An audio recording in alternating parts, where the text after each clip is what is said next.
시작이 마태복음 4장입니다. 마태복음 4장 23절부터 25절까지 말씀 전문을 보겠습니다. 마태복음 4장 23절부터 25절까지 말씀 같이 읽겠습니다. 시작. 예수께서 온 갈릴리에 다니사 그들의 회당에서 가르치시며 천국 복음을 전파하시며 백성 중에 모든 병과 모든 약한 것을 고치시니 그의 소문이 온 수리아에 퍼진지라. 사람들이 모든 앓는 자, 곧 각종 병에 걸려서 고통당하는 자, 귀신 들린 자, 간질하는 자, 중풍병자들을 데려오니 그들을 고치시더라. 갈릴리와 데가볼리와 예루살렘과 유대와 요단강 건너편에서 수많은 무리가 따르니라. 아멘. 할렐루야. 복된 날로 우리 주님이 인도하실 줄 믿습니다. 오늘이 이제 마태복음 4장 마지막 날입니다. 이제 오늘까지 9번째 마태복음 4장을 확인하는데 내일부터 이제 또 우리가 산상수훈도 살펴봐야 하는데 또 어마어마하죠. 저도 하나씩 준비하면서 이것도 시간이 꽤 많이 걸리겠다 이런 생각들이 벌써 드는데요. 어제까지 우리는 예수님께서 공생애를 시작하시면서 하셨던 첫 번째 사역이 무엇인지, 두 번째가 무엇인지를 살펴보았습니다. 첫 번째는 무엇이죠? 가르치심이었습니다. 이해시켜 주시고 설득해 주시고 설명해 주시고 기다려 주시는 그런 예수님이시라면, 두 번째는요, 전파하심, 선포하심, 신적인 권위를 가지고서 하나님 나라를 선포하시는, 외치시는 그런 예수님의 모습도 우리가 함께 확인해 보셨죠? 자, 그런가 하면 오늘 말씀은 예수님의 공생의 세 번째, 고치심입니다. 사실 마태가 우리에게 보여주고 있는 이 세 가지의 예수님의 사역의 모습은 예수님 전체 사역을 이 세 가지로 요약해 놓은 것인데요. 마태복음 9장 35절에도 보시면 예수님의 사역이 이 세 가지로 다시 한번 정리가 됩니다. 예수님의 가르치시고 전파하시고 고치시는, 그러면서 예수님께서 모든 유대 마을로 다니시면서 이 사역들을 행하셨음을 마태가 다시 한번 언급하는데, 그런 모습이 4장 말미에서 시작되어서 9장에서 정리가 되는 그 사이에 있는 예수님의 가르치시는 모습들, 그 사이에 예수님의 전파하시는 모습들, 또 제자들을 보내시면서 전파하게 하시는 그런 모습들, 그리고 고치시는 예수님의 이적과는요, 이런 것들이 그 5장, 6장, 7장, 8장, 9장까지 이어지는 것이죠.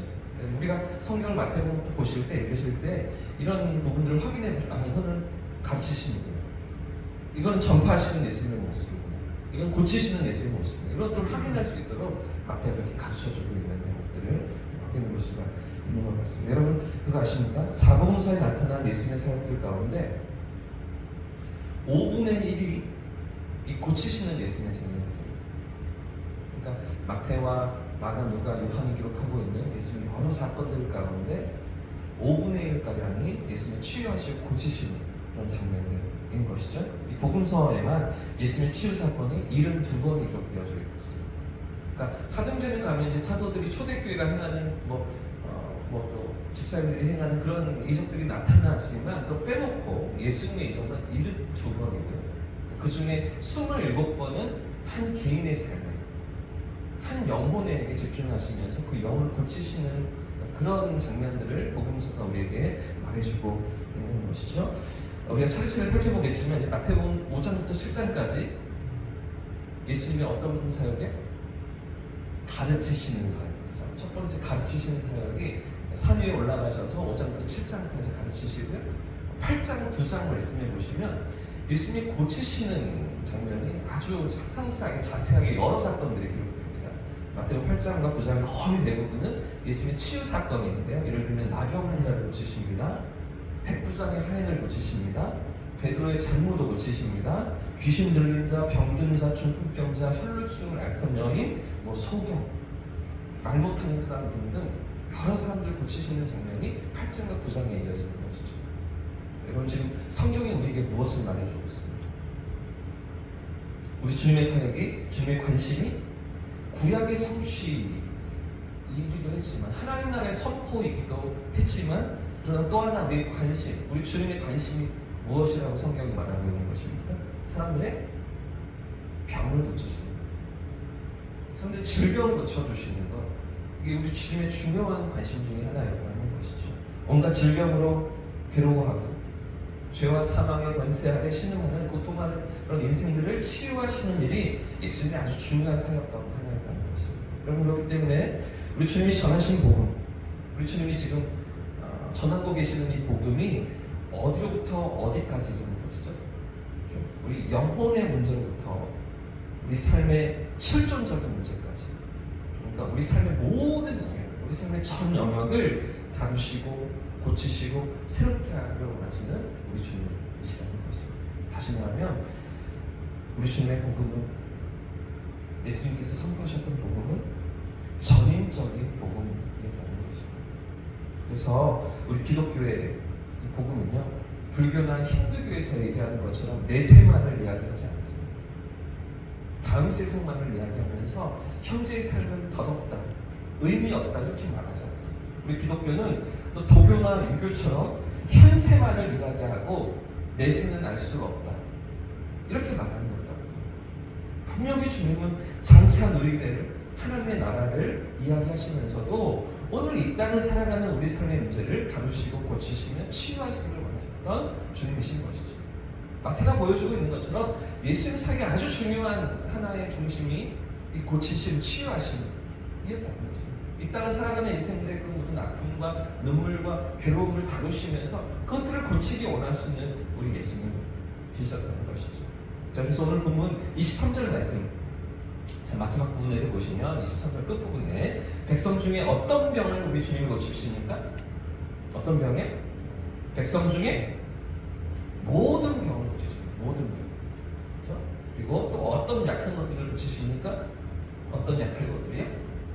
모든 약한 것들을 고치시는 주님이시죠. 모든 병을 고치시고 모든 약한 것을 고치시는 우리 주님이신 거죠. 여러분, 오늘 본문이 우리에게 무엇을 말해주고 있습니까? 우리에게 어떤 도전을 주고 있는 것입니까? 주님의 몸된 교회로 부르심을 받은 우리가 주님께서 이 땅에서 하셨던 일들을 이제 이어받고 주님이 하늘을 떠나신 이후에 이 땅을 섬기라고 부름받은 우리가 어떤 교회로, 어떤 성도로, 어떤 공동체로 세워져 나아가길 주님 원하시는 것입니까? 전인적인 삶입니다. 전인적인 삶. 세상을 섬기고 영혼을 섬길 때 단순히 우리가 생각하는 영혼의 문제만을 다루고 복음만을 전하는 것이 아니라 분명 이것이 가장 중요하고 시급하고 가장 중대한 문제이긴 하지만 그러나 또 무엇도 섬길 수 있어야 한다고 오늘 말씀 가르쳐주고 있는 것입니다. 당장 눈앞에 있는 삶의 문제, 현실의 어떤 문제들로 고민하며 시달리는 이웃들을 돌아볼 수 있어야 된다고 주님 말씀하십니다. 그게 빛과 소금으로 살아가는 삶의 모습이라고, 그런 교회의 모습이라고 오늘 말씀을 우리에게 가르쳐주고 있는 것이죠. 저들의 삶의 문제가 무엇인지, 고통이 무엇인지, 어려워하는 삶의 자리가 어떤 것들인지 주변을 돌아보고 섬길 수 있는 그런 교회여야 한다고 주님 친히 그런 삶의 모습을 보여주셨고 성경은 우리에게 이렇게 말해주고 있는 것이죠. 사랑하는 여러분, 그렇기 때문에 전인적인 사역이 무엇입니까? 전인적인 사역, 떡과 함께 복음도 주는 것입니다. 복음과 함께 떡도 주는 것입니다.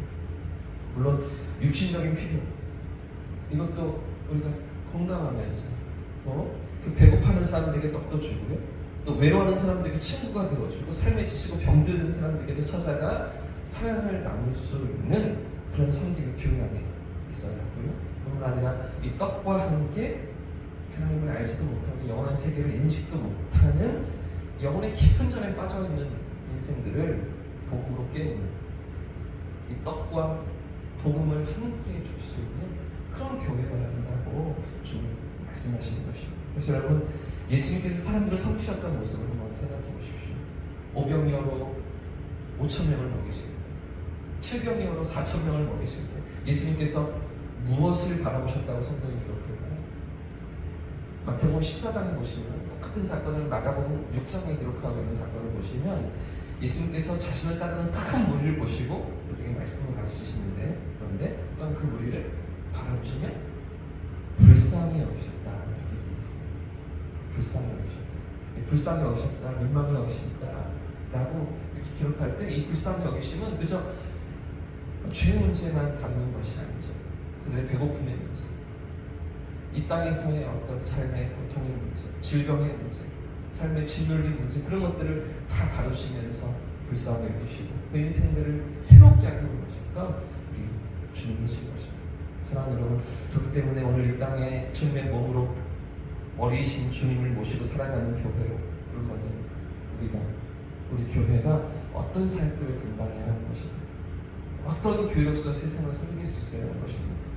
나에게만, 우리에게만 향해 있던 시선을 밖을 향해 바라보고 움켜쥐고 있던 조망선을 세상을 향해 내밀 수 있는 그런 하나님의 백성들이기를 주님 원하시는 것입니다. 우리 아이들을 봐도 서로 자기 거라고 막 욕심부리고 싸우고 막 이기적으로 막 하려고 하면 얼마나 좀 안타까워요. 속상해요. 이런 모습들을 부모가 보여주었나 이렇게 우리가 좀 안타깝잖아요. 마음이 넓은 아이들로 조금은 나눠주고 베풀어주고 좀 품을 수 있는 그런 아이들로 우리 자녀들이 크기를 원하는 거 아니에요. 우리는 그렇게 못 살았어도 자녀들은 그런 세상을 품는 아이들로 이 땅을 살아갔으면, 마음 넉넉한 아이들로 살아갔으면 그렇게 생각하시면서 자녀들을 키우시잖아요. 아버지께서도 하나님께서도 당신의 백성들을 바라보시면서 그러하시면 우리끼리만이 아닌 거죠. 오늘도 이 땅에 우리를 세워두신 이유는 주님의 몸된 교회가 세상에 빛이 소금이 되어서 고통하는 인생들을 품고 그들을 영원한 세계로 인도해 줄 수 있는, 떡과 복음을 함께 나눌 수 있는 그런 교회이기를 주님 원하시는 것입니다. 그래서 우리가 뭘 할 수 있겠는가? 우리가 뭐 이것도 안 되고 저것도 안 되고 뭐 여러 가지 우리만의 문제도 뭐 많은데, 당장 우리 앞에 있는 여러 가지 해결하지 못한 문제들도 많이 있는데 우리가 뭘 할 수 있겠는가가 아니라, 우리가 이제 그런 복의 통로가 되게 없어서, 그런 복을 나누는 은혜의 통로가 되게 없어서 이렇게 고백하면서 주님께 쓰임받는 영광스러운 교회로 세워져가는 대형교회 될 수 있기를 주님의 이름으로 축복합니다. 이 일을 위해서 부흥도 주십시오. 이렇게 기도하는 거죠. 하나님 이렇게 사용해달라고, 하나님 성장도 주십시오. 하나님 사람도 붙여주십시오. 물질도 주십시오. 이런 고백을 가지고 하나님 앞에서 믿음의 길로 나아가는 저와 성도님들 되시길 축복합니다. 그동안에 우리가 어려움들을 이겨내느라 힘을 많이 썼다면 이제는 정말 우리 안에 은혜를 회복하고 또 우리의 믿음을 다시 회복하여서 세상을 섬기며 세상을 복되게 하는 그런 주님의 영광스러운 교회로 세워져 나갈 수 있기를 함께 기도하는 이 새벽 되시기를 예수님으로 축복합니다.